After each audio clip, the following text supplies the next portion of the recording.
A state Supreme Court ruling will have a major impact on how every city in Washington really deals with cars and RVs that people are living in. Q13's Brandi Kruse joins us live this morning. Brandi, this actually goes back to a 2016 case that we have covered here involving a man and his truck in Seattle. Good morning. Yeah, good morning to you. This man, Stephen Long, is someone who we interviewed a couple years ago when this happened. He'd been homeless in Seattle since 2014.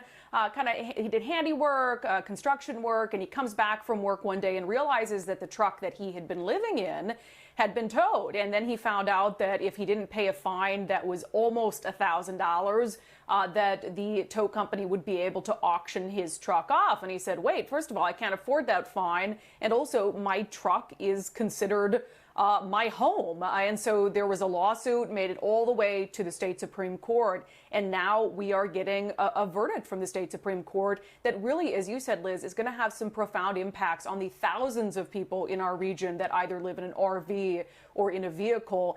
The state Supreme Court basically saying that under the Homestead Act, someone's vehicle can indeed be their home. I want to read from the state Supreme Court ruling for you. In part, it read, homestead exemptions are based on the notion that citizens should have a home where family is sheltered and living beyond the reach of financial misfortune and the demands of certain classes of creditors.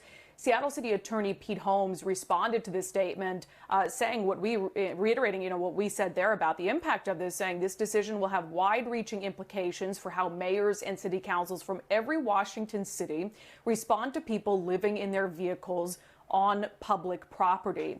And so there's obviously, huge implications of the ruling, but there's some things it doesn't do as well. For instance, it doesn't mean that if you're living in your RV or your car, you can just park anywhere without consequence. The state Supreme Court said it is allowable to ticket vehicles that are parked improperly. They just said that those tickets can't be excessive, and then you can't auction off someone's home, in this instance, a car or an RV.